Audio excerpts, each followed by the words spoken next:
Bem, bom dia a todos, obrigada pela presença. Eu gostaria de agradecer a presença do professor Bruno Speck, do Departamento de Ciência Política da Universidade de São Paulo.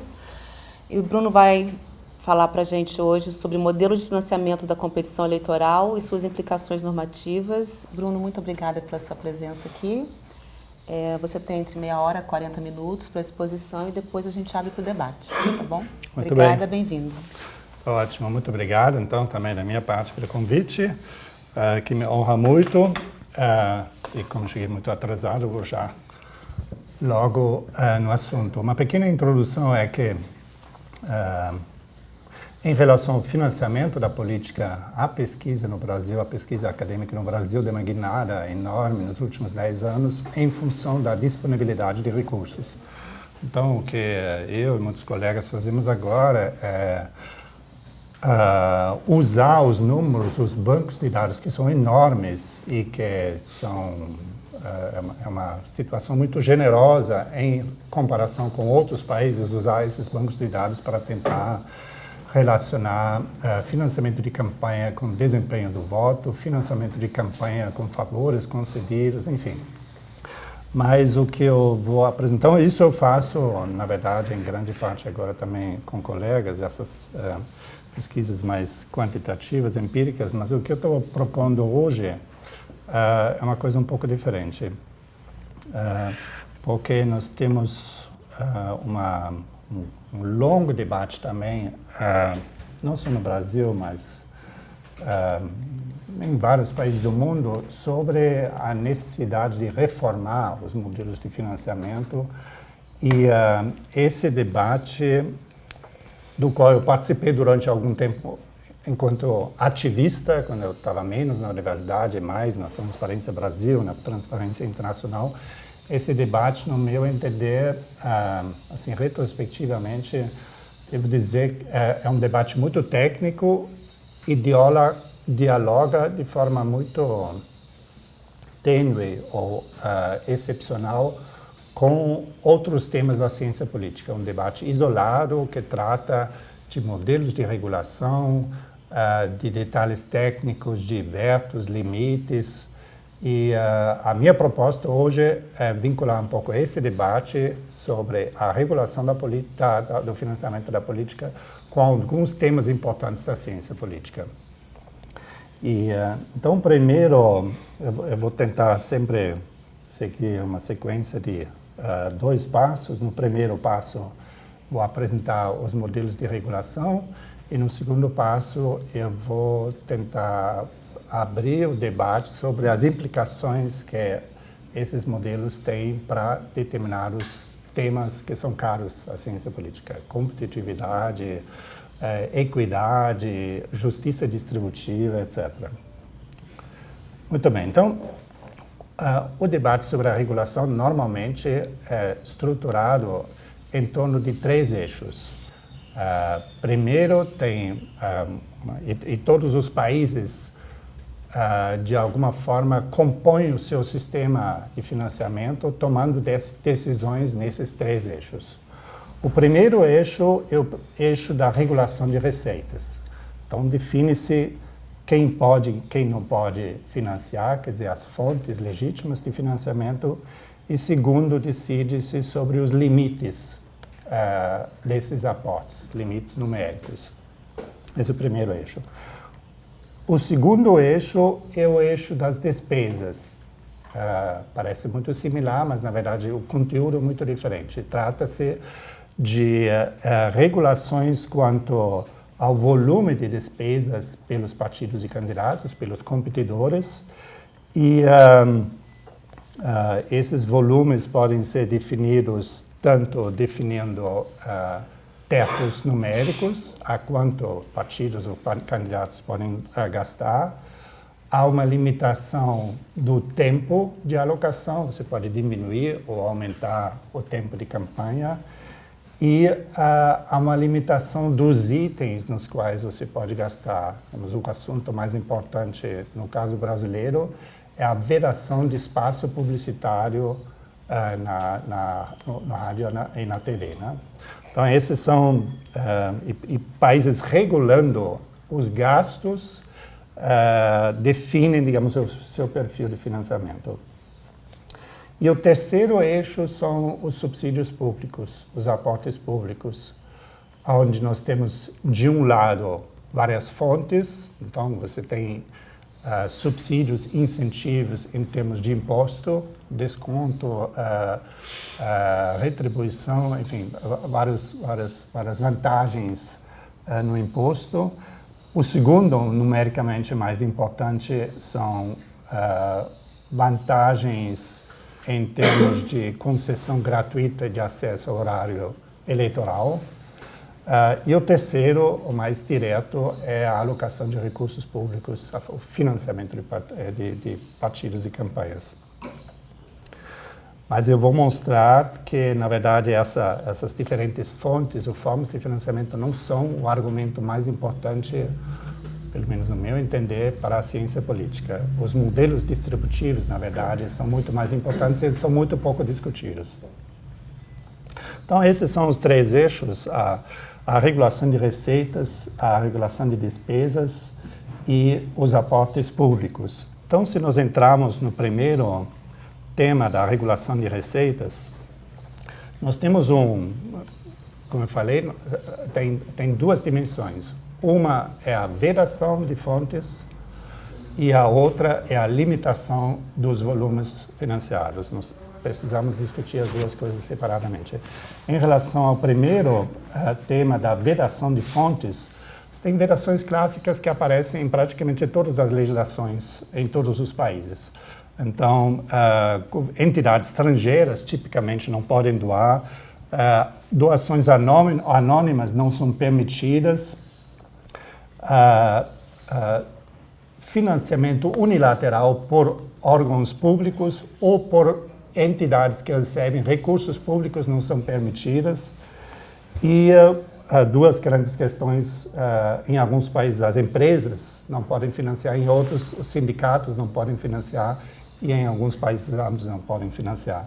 E essas últimas duas categorias eu queria pensar e olhar, enfim, discutir um pouco a implicação dessas duas vedações para o modelo de democracia, para a relação entre partidos e grupos de interesse. Mas antes disso, vamos dar uma pequena olhada aqui. Esses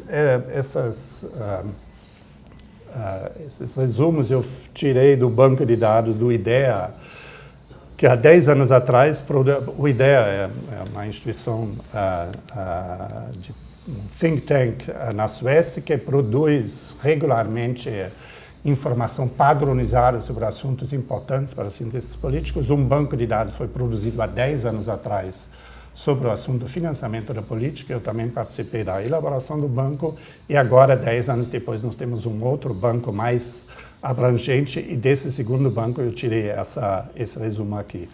Aqui eu separei entre países da OECD, que são as velhas, as antigas democracias já consolidadas pré-terceira onda de democratização. O segundo grupo são as novas democracias que fazem parte da OCDE e o terceiro grupo são os países que não fazem parte da OCDE. O que me interessa mais é a comparação da primeira categoria com as outras duas. O que fica mais nítido, no meu entender, é a comparação entre a primeira e a segunda categoria. Então, aqui nós vemos o esforço das novas democracias, a barra no meio, de limitar, de incluir regras que limitam o financiamento de campanhas eleitorais por órgãos públicos. Essa basicamente é a preocupação com a possibilidade do abuso da máquina administrativa a favor dos candidatos do governo. Então, nós vemos que nas velhas democracias, onde nós temos burocracias mais consolidadas, essa preocupação não é muito forte. Em muitas legislações, a legislação eleitoral não trata dessa vedação, mas a grande preocupação das novas democracias é a vedação desse acesso ou desse financiamento indireto, ilegal, dos partidos via máquina administrativa. Se nós olharmos agora para o nosso segundo item aqui, os limites e vetos para as contribuições de empresas, nós observamos também que, em termos de regras, as novas democracias, o barra no meio, legislam de forma bem mais intensa, né? Um número grande inclui vedações para as corporações, para as empresas, e um número maior ainda, limitações em relação às doações às empresas. E, então, essa é uma outra preocupação.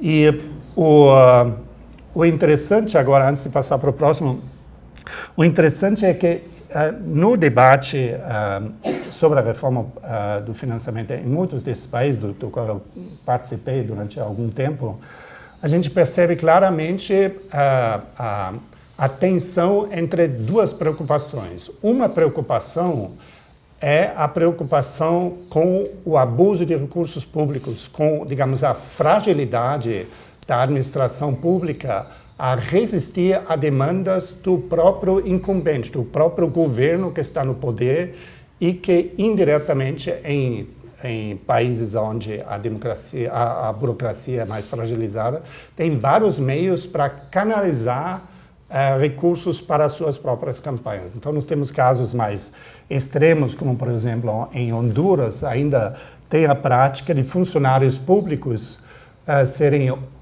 obrigados, ou muitas vezes nem perguntados, ele já é descontado na folha de pagamento um ônus para os partidos políticos do governo, né? Essa é uma prática que nos Estados Unidos, no século XIX, era vigente, era um modelo importante, mas na medida que os países modernizaram e profissionalizaram a sua administração pública, esse problema foi contido. Mas em muitos países ainda essa é a principal preocupação. Então, não só em relação ao funcionalismo público, mas em relação também aos processos de licitação ou de compras públicas ou vários outros processos administrativos onde o governo pode ter uma maior discricionariedade para canalizar recursos para empresas privadas. Bom, estamos no meio desse debate aqui no Brasil, ou menor preocupação, ou menor poder arbitrário de canalizar esses recursos. Então, de uma certa forma, em muitos países essa é uma preocupação que compete de uma certa forma com a outra preocupação da relação entre grupos de interesse e os partidos políticos. E esse é um debate interessante, porque se nós olharmos agora para a legislação em muitos países e pensamos duas regras, em quais países os sindicatos, como grupo de interesse, não podem fazer doações, em quais países as empresas não podem fazer doações, nós vemos que, mais uma vez, comparando os três grupos, basicamente o primeiro com o segundo, as democracias consolidadas com as novas democracias, nós vemos que nas democracias consolidadas não há uma tradição tão forte de vedar, de isolar os partidos políticos dos grupos de interesse. Na verdade, isso se confirma se nós olharmos para a história do financiamento em muitos países. Na verdade, tem uma intensa relação entre partidos trabalhistas, por exemplo, e sindicatos, que passa não só pela afinidade ideológica e programática, mas que passa também pelo financiamento. Então, durante longo tempo, o Partido Trabalhista na Inglaterra filiava em bloco, filiava todos os seus membros ao partido, os sindicatos filiavam todos os seus membros aos partidos trabalhistas. A mesma coisa acontecia no Canadá. Na Alemanha também tem uma longa tradição. E do outro lado também do grupo, digamos, dos partidos que representam a livre iniciativa, os empresários, também tem a mesma tradição. A estreita vinculação entre um partido mais perto dos empresários e o espelho dessa vinculação em relações financeiras. Então, grupos de interesse organizados em democracias consolidadas normalmente não são vedados, não são excluídos do processo de financiamento, mas são incorporados. Então tem muito menos regras quanto à tentativa de isolar os partidos políticos e os candidatos dos respectivos grupos de interesse. Nas novas democracias, a visão disso já é bem diferente. Então, a relação é vista como problemática. Um caso emblemático é o caso brasileiro, né, onde a herança da ditadura militar é justamente a legislação que vedava tanto as empresas e as organizações representando os empresários, como também os sindicatos, de financiar os partidos políticos. Então, essa tentativa de isolar os partidos políticos do seu meio social, do seu enraizamento na sociedade, é uma característica, agora olhando para cá, não só uma característica do Brasil, mas é uma característica em várias democracias, novas democracias, e mais do que isso, ao reavaliar com as primeiras reformas do financiamento, ao reavaliar essa relação, muitos desses países abrem esse canal para a sociedade unilateralmente. Só abrem para o lado das empresas, não abrem para o lado dos sindicatos. Então, isso nós vemos aqui. O amarelo são os países que não têm, que não isolam os seus partidos, a competição política dos grupos de interesse. O marrom são os que, quando isolam, fazem isso de forma equitativa para ambos os lados. E o vermelho são os países que unilateralmente vedam o acesso aos sindicatos, mas abrem o acesso às empresas. O Brasil também se encontra nessa categoria, ele estaria aqui na última barra, nessa faixa vermelha, né? Então, esse é um primeiro debate interessante sobre, na verdade, o modelo de democracia que está por trás dessa ênfase muito forte de cada vez mais vedar o acesso de grupos de interesse organizados à interação financeira com a representação política. Que é um debate que eu acho que é um debate interessante para a ciência política. Eu acho que tem que avançar um pouco, porque eu tenho... Não, tranquilo. Ok. Então, esse é um primeiro debate que eu acho que a gente pode aprofundar aqui. A segunda questão é, como eu falei, a regulação dos gastos. É um tema totalmente diferente, aparentemente parece muito próximo, né? Porque ambas são limitações, mas a regulação dos gastos, ela se baseia numa lógica muito diferente. A regulação dos gastos, como nós vemos aqui, também é uma tendência da legislação mais recente sobre o financiamento da política. Então, muitas das novas democracias, na América Latina, por exemplo, o Chile, introduziram tetos para os gastos. E qual que é a lógica atrás dessa introdução de tetos para os gastos dos candidatos? A lógica é que a campanha se tornaria desigual se cada candidato teria recursos diferentes disponíveis para competir para jogar na competição eleitoral. Parece uma ideia, simples e convincente, mas o que está por trás dessa ideia, na verdade, é o conceito que o financiamento é uma externalidade ao processo eleitoral. O financiamento, a capacidade de arrecadar recursos, é uma vantagem competitiva injusta, vamos dizer assim, que alguns candidatos têm sobre outros candidatos. E uma outra visão que predomina em alguns países, é muito forte, por exemplo, nos Estados Unidos, uma outra visão é que a própria capacidade do candidato a arrecadar recurso faz parte do jogo eleitoral. A arrecadação é uma parte interna da campanha eleitoral. Então, o exemplo dos Estados Unidos é muito bom porque dá para ilustrar bem o que é essa outra visão sobre o significado e o lugar da arrecadação de recursos tem para a competição política. Nos Estados Unidos, os recursos arrecadados pelos candidatos são frequentemente divulgados não tanto por uma obrigação da legislação eleitoral, mas por por um estímulo dos próprios candidatos de mostrar que eles têm aceitação no eleitorado. Né?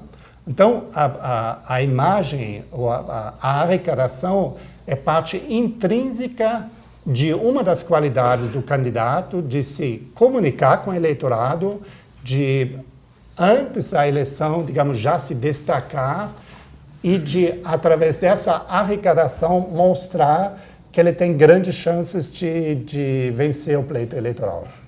Então, nós vemos frequentemente que, muito mais do que pesquisas de opinião, os candidatos usam a sua capacidade de arrecadação, não tem o fator da vergonha, que é o fator vigente em muitos países, mas é o fator do orgulho. Eu me orgulho da minha capacidade de arrecadação e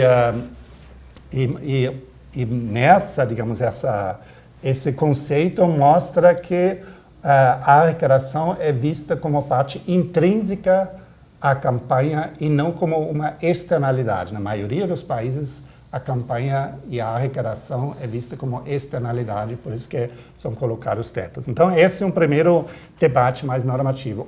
O segundo debate, em relação a esses tetos, é um debate mais com a pesquisa empírica, porque em várias pesquisas,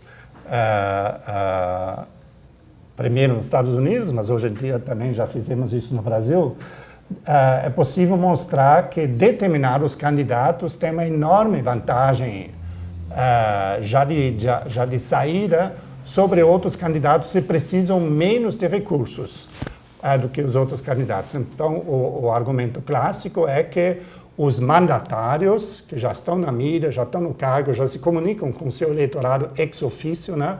Eles precisam de menos recursos do que os desafiantes.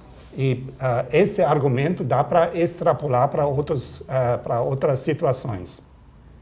Mulheres, por exemplo, que têm no Brasil pouco capital político, tipicamente, eles conseguem alavancar as suas campanhas mais com recursos públicos.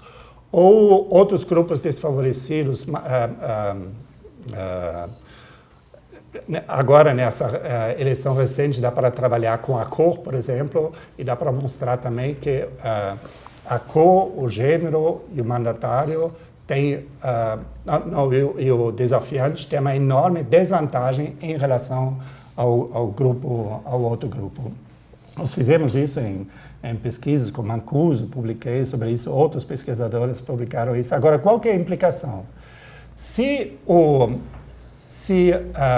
determinados tipos de candidatos ou determinados partidos precisam mais dos recursos do que outros, isso significa que tetos para as doações representam uma desvantagem ou limitam essa possibilidade de alavancar a campanha desses desafiantes, estabilizam, na verdade, protegem a situação dos mandatários, daqueles que já têm uma longa carreira política. Né? Então, esse é um diálogo que tem alguma tradição na ciência política, no debate norte-americano, e começa a ter um lastro também no debate no Brasil. É um debate, na verdade, sobre o significado dos recursos financeiros em relação a outros recursos.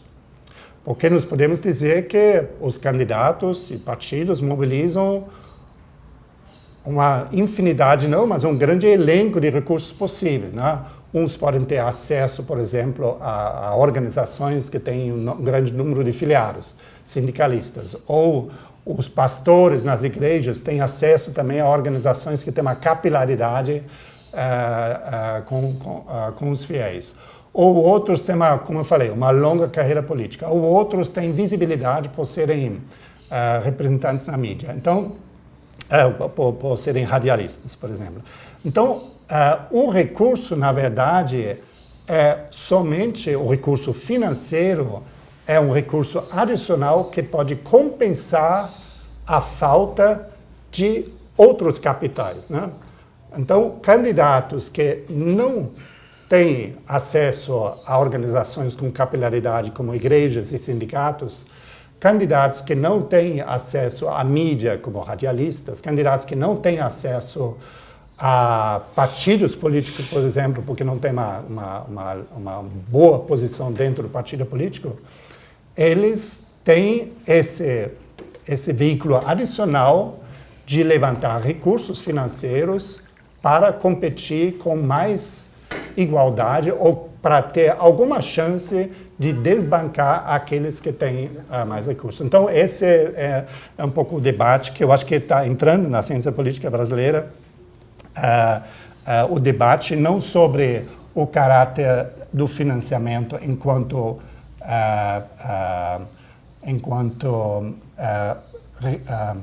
fonte de desigualdade e desequilíbrio, mas o debate sobre o financiamento enquanto fonte compensatória de capital eleitoral que pode ser jogado numa campanha para desbancar aqueles que tipicamente já estão há mais tempo na política.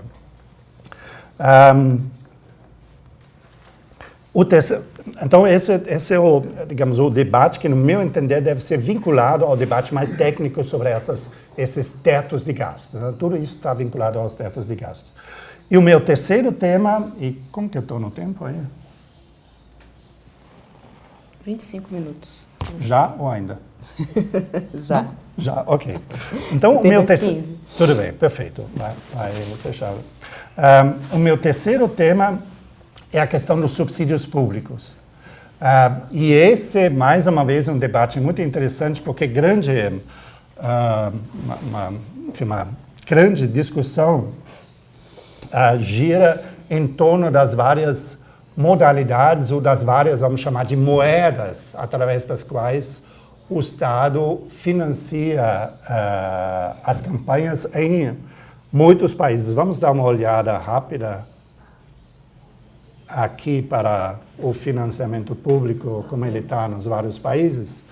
Então, aqui eu juntei as informações sobre as duas modalidades economicamente mais importantes, que é horário gratuito e recursos. E tem 4 situações. A primeira é não ter financiamento. Essa é muito rara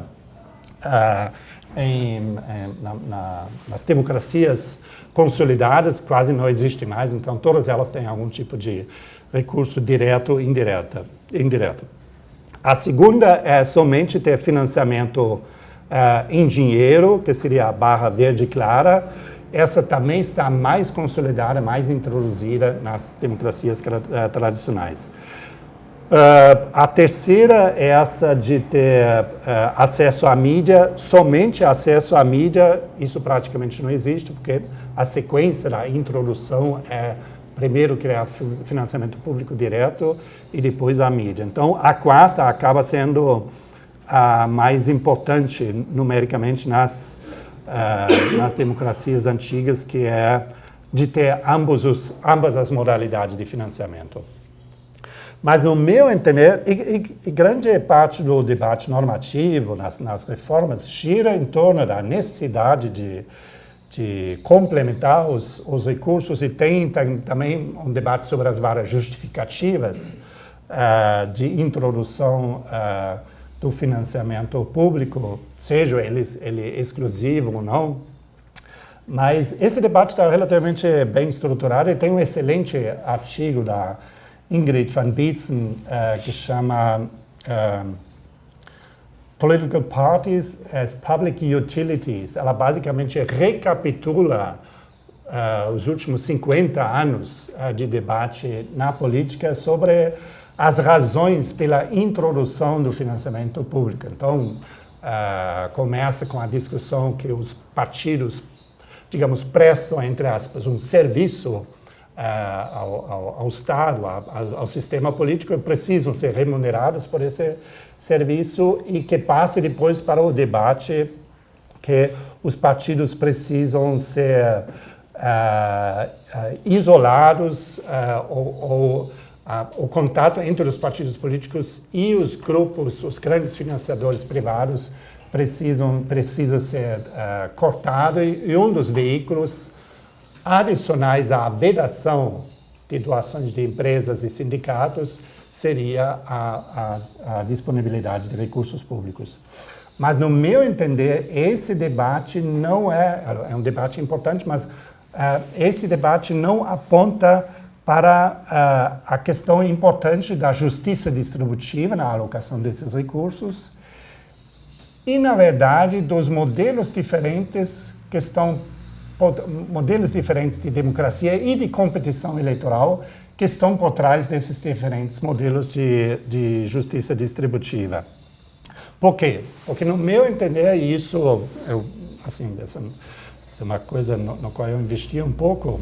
No meu entender, dá para sistematizar os modelos de financiamento público, não em termos de fontes, não em termos de exclusividade, mas em termos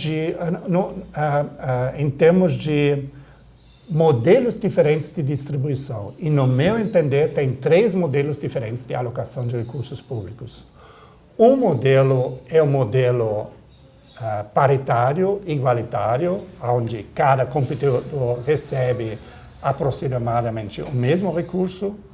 Um segundo modelo é um modelo proporcional, onde os competidores os partidos recebem recursos mais ou menos na proporção do seu, vou chamar de enraizamento social, do seu desempenho no passado. Aí tem vários critérios. Tem o critério de pegar o número de filiados, esse foi um critério na Alemanha adotado, o número de parlamentares, esse é o critério da França, o número de eleitores, esse é o critério no Brasil. Então, tem vários critérios, mas tudo gira em torno da lógica da proporcionalidade.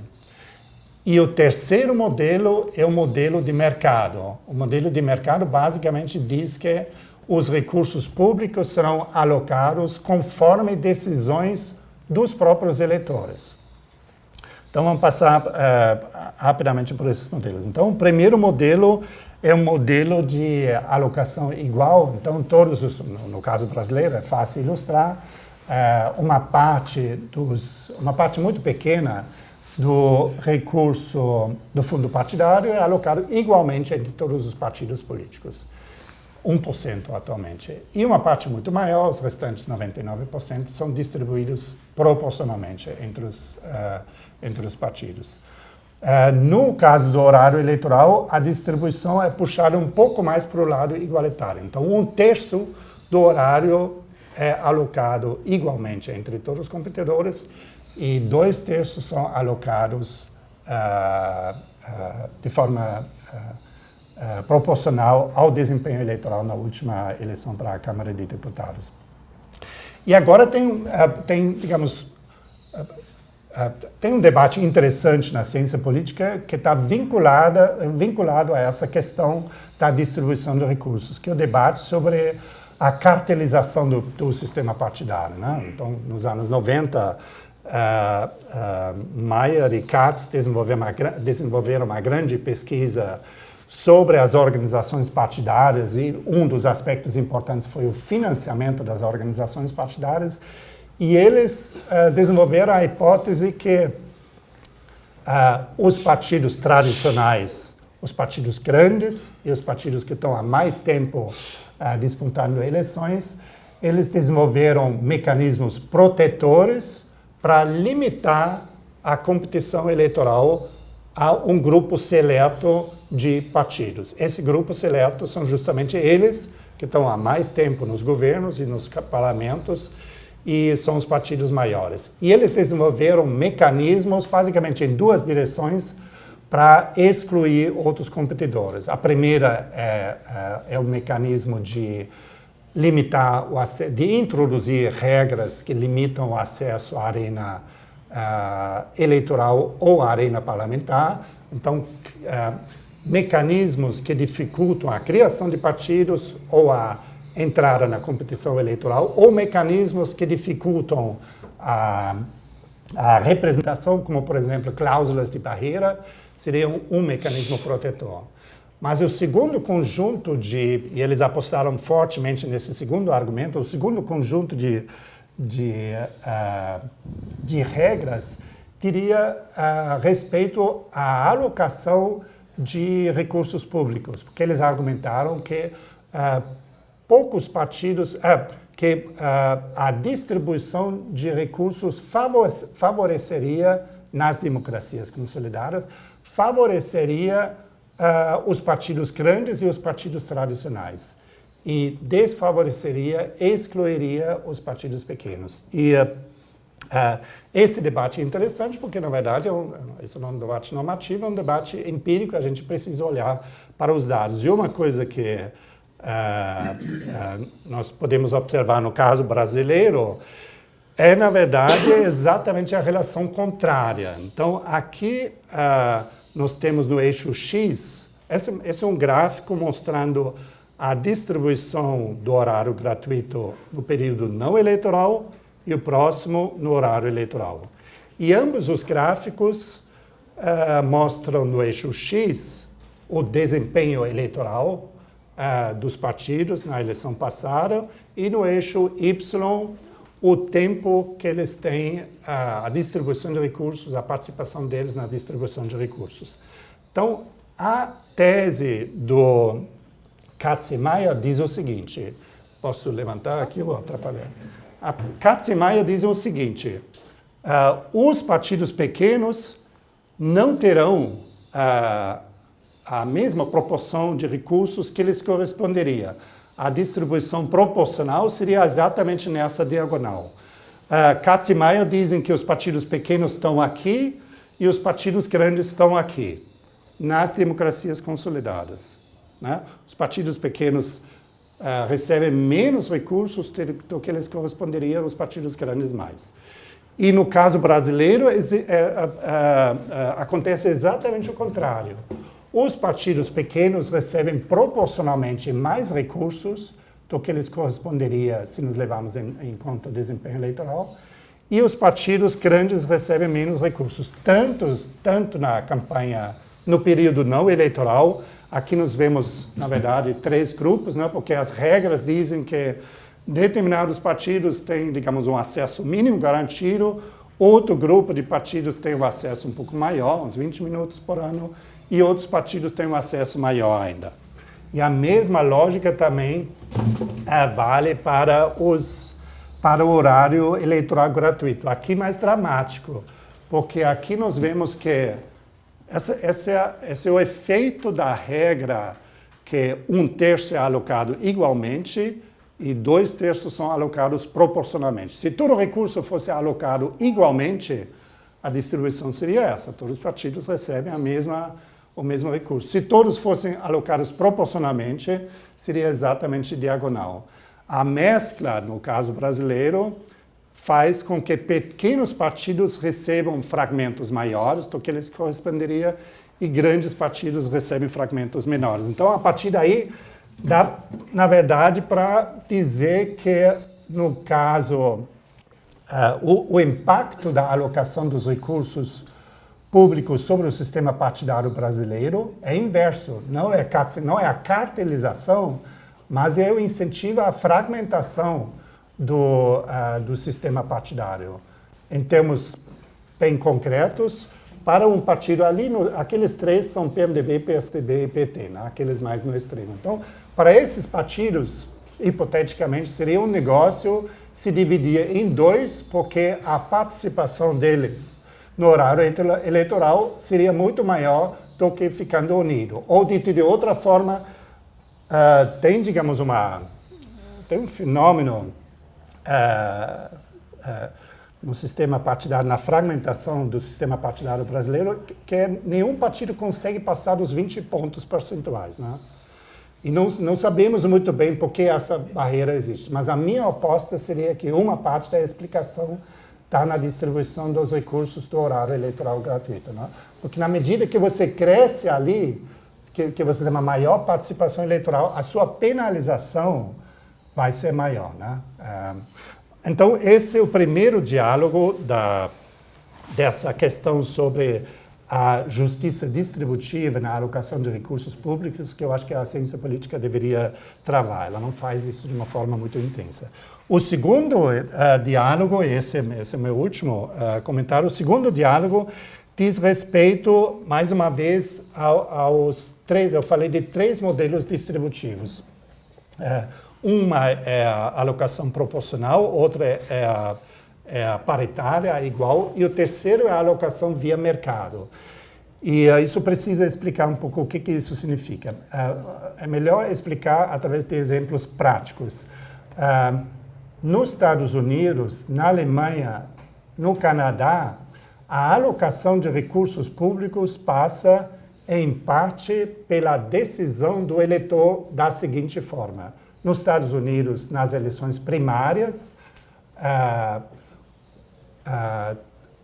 os candidatos podem arrecadar recursos de cidadãos individuais e eles recebem fundos complementares, matching funds, que para cada pequena doação complementa o mesmo valor pelo Estado. Então, se o candidato consegue arrecadar $200 de um cidadão, o Estado paga mais $200. Se ele consegue arrecadar $1.000, o Estado continua pagando só os $200. Então, esses fundos complementares são limitados no teto, mas o importante é quem toma a decisão que resulta na alocação de recursos públicos não é um mecanismo burocrático do Estado, é o próprio cidadão. Então, esse é um primeiro exemplo de um mecanismo de alocação onde, digamos, o cidadão é envolvido, onde você mantém o mercado político da competição. O que é o incentivo para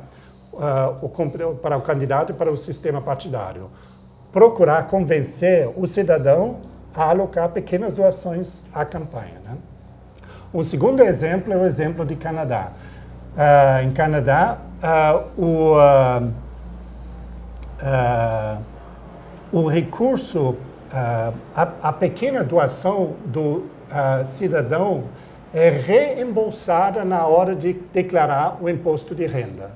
Então, o cidadão faz a contribuição e na hora de declarar o imposto de renda, ele não só abate o valor da base de imposto, mas ele recebe integralmente de volta as doações até certo teto. Então, se ele doou $100 canadenses, e se ele tem que pagar $1.000 de imposto, ele pode deduzir esses 100 dos 1.000, ele acaba pagando $900 de imposto. Então, integralmente, o recurso é reembolsado. Então, mais uma vez, por um outro mecanismo, quem, no final das contas, paga é o erário, quer dizer, é o recurso público, mas quem toma a decisão sobre a doação é o cidadão, e quem recebe o incentivo para procurar a proximidade com o eleitor é o partido e o candidato. Ele que vai ter que ir até o candidato, até o cidadão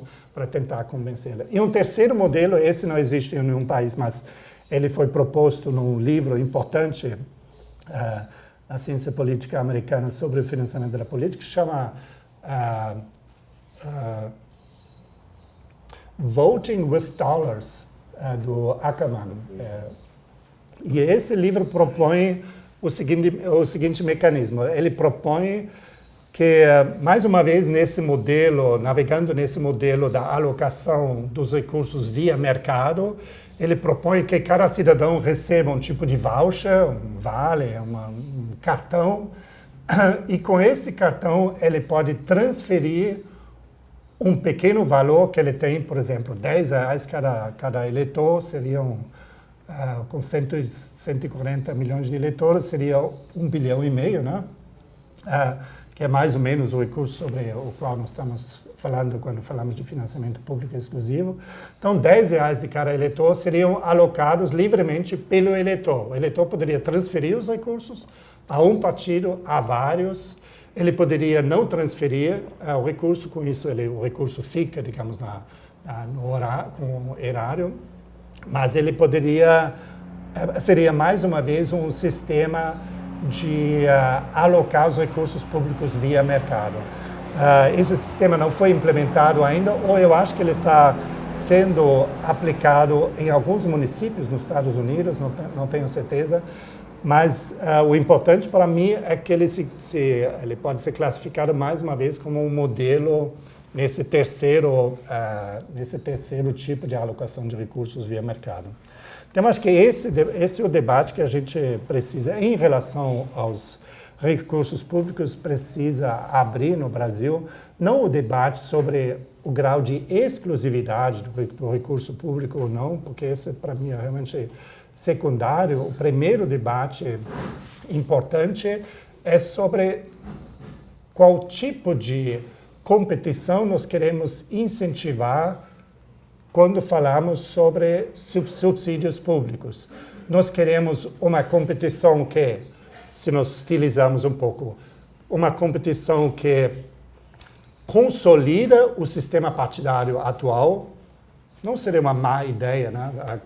Consolidar ou trazer menos volatilidade para o sistema eleitoral e partidário brasileiro. Então, um sistema que consolida os partidos atuais teria que apostar mais na proporcionalidade da alocação dos recursos.